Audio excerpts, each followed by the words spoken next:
उन्हें अब एक बड़ी जिम्मेदारी दी गई है। उत्तराखंड के नए प्रदेश अध्यक्ष महेंद्र भट्ट बनाए गए। मदन कौशिक के बाद अब महेंद्र भट्ट को उत्तराखंड की कमान दी गई है, जिम्मेदारी दी गई है। इसके पीछे कहीं ना कहीं बीजेपी की 2024 में होने वाले लोकसभा चुनाव को लेकर भी एक बड़ी रणनीति होगी। जेपी नड्डा से महेंद्र भट्ट ने मुलाकात की थी कल और आज संगठन में एक बड़ा बदलाव देखने को मिला। उत्तराखंड बीजेपी के नए प्रदेश अध्यक्ष महेंद्र भट्ट होंगे। तो बीजेपी उत्तराखंड की सियासत में बड़ा फेरबदल करते हुए बीजेपी आलाकमान ने महेंद्र भट्ट को नया प्रदेश अध्यक्ष नियुक्त किया है। महेंद्र भट्ट से उनको एक नई जिम्मेदारी दी गई है।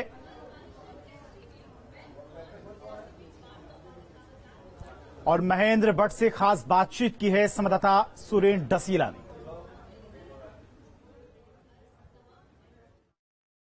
उत्तराखंड भाजपा ने युवा तेज तर्रार पूर्व विधायक महेंद्र भट्ट जी को भाजपा की कमान सौंपी है।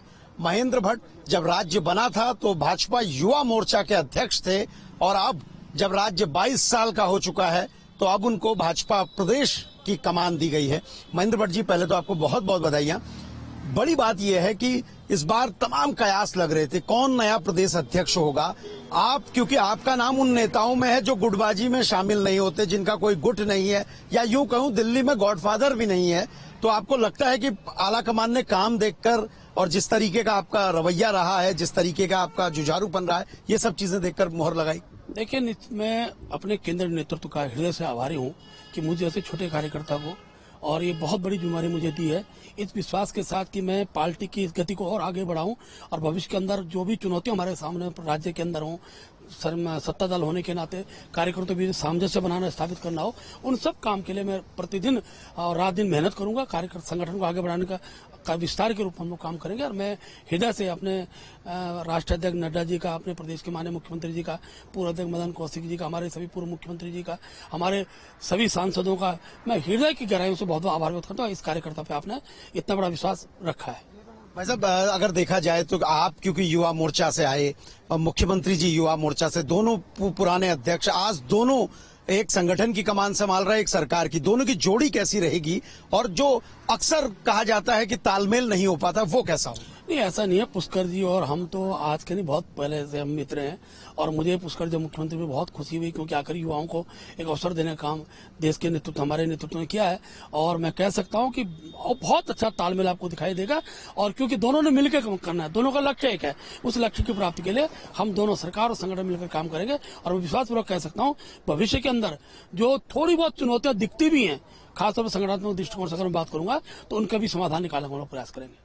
भाई साहब, सीमांत जनपद जो है, चमोली, उत्तरकाशी से लेकर पिथौरागढ़ तक के, ये तमाम लोग कह रहे थे कि कब प्रतिनिधित्व मिलेगा, कब प्रतिनिधित्व मिलेगा। अब आपको लगता है कि आपके प्रतिनिधित्व के साथ सीमांत क्षेत्रों की बातें भी हर पटल पे सुनी जाएंगी? हाँ, निश्चित रूप से, क्योंकि मैं खुद सीमांत क्षेत्र से विधायक रहा हूँ, खासतौर पर बद्रीनाथ विधानसभा है, तिब्बत बॉर्डर से लगा हुआ है, वहाँ के कार्यकर्ता अपेक्षा भी रहती है भविष्य के अंदर। क्योंकि मैं फिर भी इस बात को स्वीकार करता हूँ, देश के प्रधानमंत्री जी का बहुत बड़ा दिल है, खासतौर पर उत्तराखंड के प्रति जो भाव रखते हैं वो अपने आप में अकाल्पनिक है।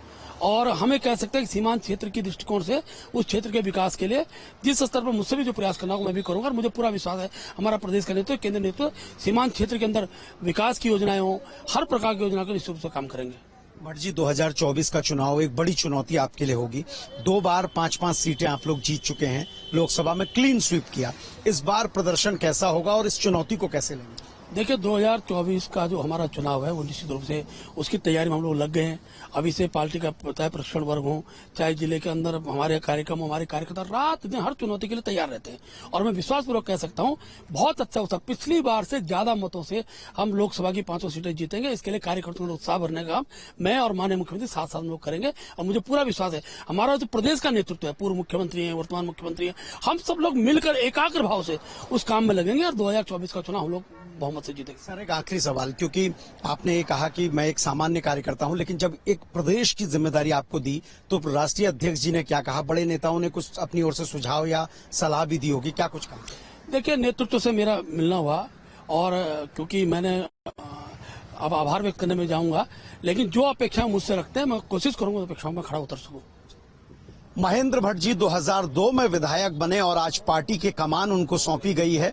चुनौतियां उनके सामने बहुत ज्यादा हैं, लेकिन उनका ये साफ कहना है कि सरकार के साथ सामंजस्य करते हुए हर कार्यकर्ता की बात सुनी जाएगी और पार्टी को आगे बढ़ाने का काम होगा। वीडियो जर्नलिस्ट सोनी कुमार के साथ सुरेंद्र डसीला, न्यूज स्टेट, देहरादून।